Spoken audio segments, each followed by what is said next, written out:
once again, and thanks for joining me, John Glyn Hughes, in this part 8 of my short video series that I'm posting on YouTube in support of my latest book, which is my first novel entitled Sailing Towards the End of the World. If you want to tap into the other content that I've posted online, just hit the subscribe button. If you like the content, give it a thumbs up. If you've got any queries, observations, just stick them in the comments section below. So in this video today I'm going to discuss and reflect upon the religious themes and associated factors which are an undercurrent throughout the book. Jonathan the Tiger Palmer is raised in a seminary as a young child, which is overseen by an abbot who is abusive. So the abbot is an archetype. He is a man of God, but that is not in actual fact the case, because he, as Jonathan the Tiger Palmer, identifies the abbot as a wolf in sheep's clothing. He is an imposter. He uses the religious position that he holds to gain access to victims. This affects Jonathan Palmer in so much as he rejects organised religion. He openly states that in the book, in the latter stages when he is reflecting upon his own faith. He does identify that because of his formative schooling, the experiences that he encounters when he witnesses the abuse that the abbot inflicts upon the children and on him. He says, I nailed my own faith in organised religion to a cross. And obviously that's an analogous statement, it's metaphorical. But what I would say is it's also apparent throughout the book at various points. Jonathan Palmer has lost faith in organised religion, but he has not lost faith in God. How do we know he still has faith in God? Because every night following the tragedy, once he is fully immersed in his opium addiction and he is reviling himself, Jonathan the Tiger Palmer begs God every night. He pleads with God, please God, allow me the silent darkness of nothingness and may I never wake up. He begs God every night. So this is a man who has openly lost faith in organised religion but still pleads with God every day. So he still has a personal relationship with God, whereas he wants God to put him out of his misery. He wants to acquiesce on life but doesn't want to be the person to pull the trigger on his own life, so to speak. He hands over responsibility to God and pleads with God instead.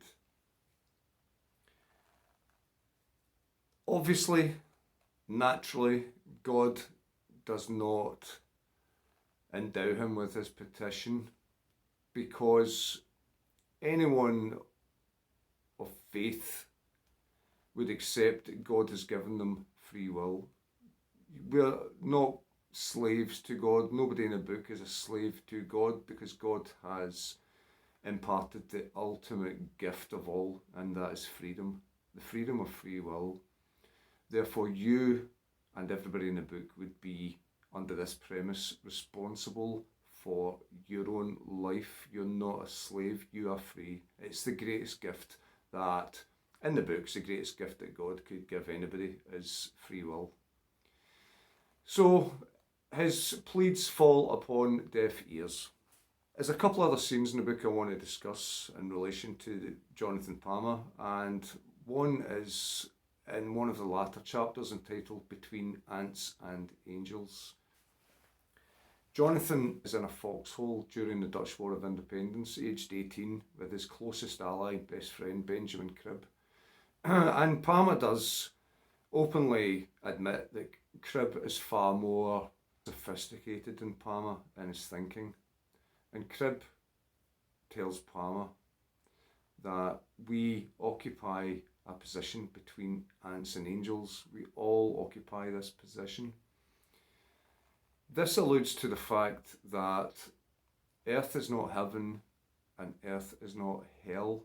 It sits in between the two, therefore it can be both. This is what Crib is actually imparting during this sophisticated interaction, which Palmer is revivifying.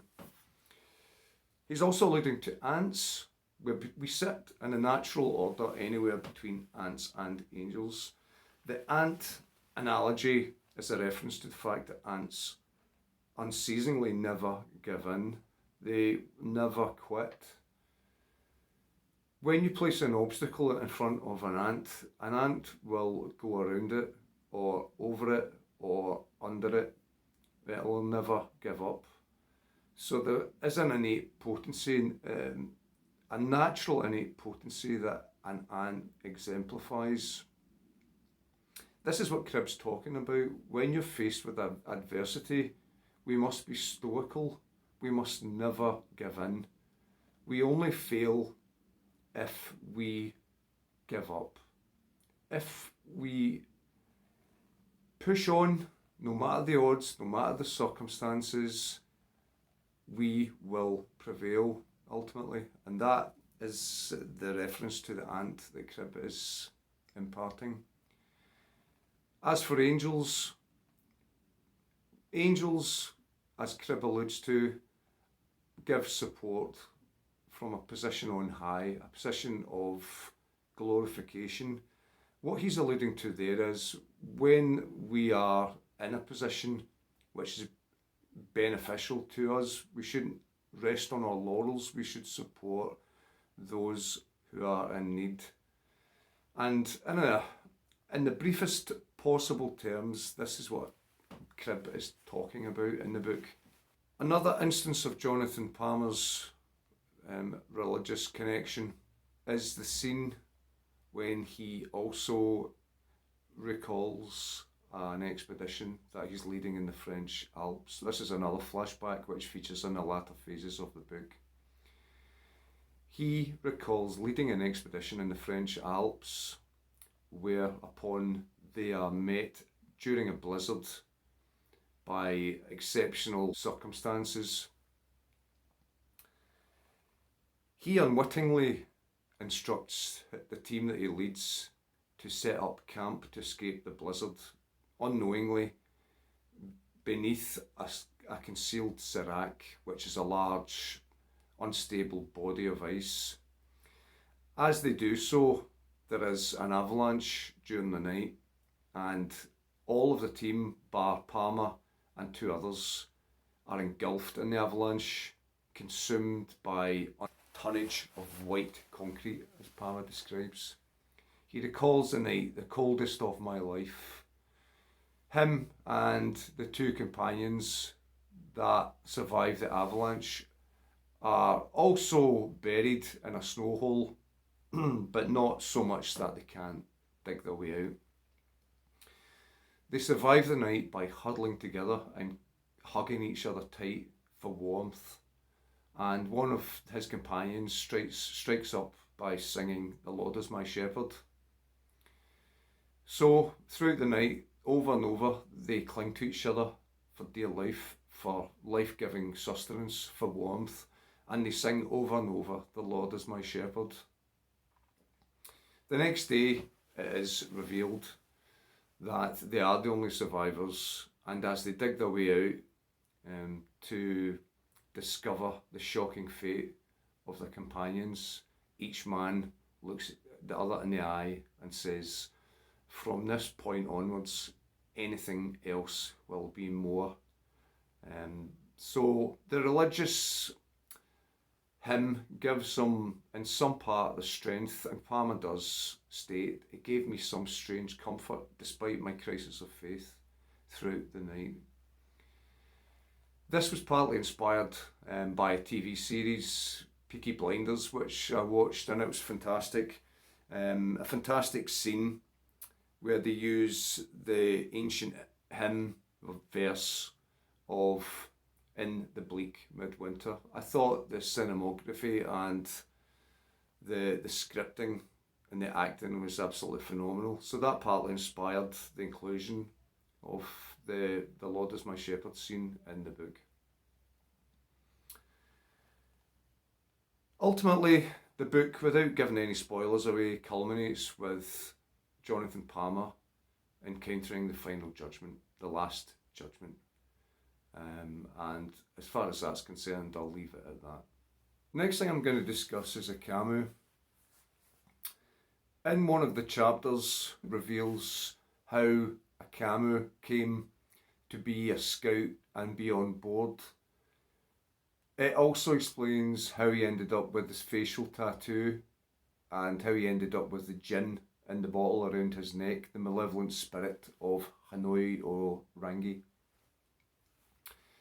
As a young boy, he witnesses his father die on the riverbank, so he encounters death at a young age. Afterwards, the witch doctor, whom his mother seeks help from, reveals his father was killed by the malevolent spirit. He also informs the mother that a Camus is a messenger of the gods. He has mediumistic capability, and the sage spirits of the dead want to use him to impart messages from the other side. Ultimately, a Camus' face is tattooed as Holy Scribe. As the witch doctor describes, this is Holy Scribe to ward off any malice from unholy blight. That is why he wears the facial ink. In the terms of his tribe, he is identified as a holy person. Therefore, to hold him and protect him, he wears the tattoo as a permanent face pageant to protect him from unholy blight. He also, as a young boy, encounters the good pilgrim Jeremiah. As he sits in the grass, Jeremiah asks him about his facial ink and asks him about the bottle around his neck. And when Camus explains the rationale behind both, the priest looks at him and says, "And you really believe that to be so?" He is taken aback at how clever a Camus' response is, whereas a Camus actually takes him to school and schools him, even though he's a young boy. He replies, "No, I don't believe it. I don't believe it because I know it is true." Because in their tribe, the word believe has no meaning whatsoever. Belief is not strong enough for the tribe. So the concept of believing in something to the tribe is seen as nonsense in itself. You either know or you don't know, is the point that Camus is making. So he replies to Jeremiah, "I don't believe it because I know it," which takes the holy man back. He is surprised. Belief in this frame is seen as a soft word, a soft descriptive, because to believe occupies a space in between ignorance and knowledge. And this was partly inspired by my admiration for the work of Carl Jung. Whereas Carl Jung was asked, "Do you believe in God?" At this point, Jung was interviewed in his mid-80s, and the interviewer asked him this question, and Jung instantly replied, "I don't have to believe in God, I know in God," and that inspired this scene. So, therefore, what Camus is saying is, believing isn't enough, it's too soft, it's not strong enough, you should know. And to this, the holy man Jeremiah replies, "In that case, I don't believe in God, I know in God." And there's a lesson there for us all in our lives. If we closely examine the things we believe in, how true are they? That said, often it is the case, it doesn't matter what you believe, it doesn't matter whether it's real or not real. What matters most is it useful? But if we're going to believe in something, Why not commit fully, and instead of saying I believe it, say I know it. I know in God. I don't believe in God. I know in God. That is the influence there. It could be seen in the book later, and a little bit of a spoiler here, but Akamu is slain by the beast, which Palmer has already described the beast as unholy, and when he encounters it, he curses at it, back to hell from whence you came. Akamu is slain by the beast, and the reader might question, a person might wonder, well, if he wears shielding design, which he has such knowledge in, because he knows in it, if he wears these shielding designs on his face, how could he be smited by the unholy beast, which incidentally is itself beheld as a god by the cannibalistic indigents of the island. The reason he is slain by the beast is because the beast is not unholy. The beast is not good, and the beast is not bad. It is neither holy nor unholy. The belief that the cannibalistic island is placing it as their god is misplaced, absolutely misplaced. It's not a god, it's not the opposite of God, it's neither holy nor unholy, it's simply a animal which is engaged in the process of survival of the fittest, doing what its genetics drive it towards, and that is to consume, to survive, to endure. And at the end of the day, everybody in the book is doing likewise. The only evil presence in the book, and if you wanted to say the only unholy presence in the book, is in fact the abbot. And it's a twist at the end of the book regarding the abbot. So I'd advise that's something to look out for if you decide to read it, or when you read it. So that is my reflections on the religious themes throughout the book. Discussed Palmer and discussed Akamu and touched upon the beast, how that is held as a god, as something that is holy by one set of protagonists, and the opposing forces in the book, i.e. those on board the expedition, hold the beast as unholy, yet the beast is neither. It simply is. Anyway, I hope you've enjoyed this. I hope in some way it gives you an appeal regarding the book and the themes. As far as I'm concerned, that is the underlying premise of the themes, and I thought it was worthwhile discussing. Anyway, I hope you like this, and I hope you tap into the next video. I've got 2 more videos I'm going to post. The next video is going to be about the supernatural elements, because I think there's a bit of learning to be had there. I hope you join me for that. In the meantime, be kind to yourself, look after each other, and I'll see you soon. Take care.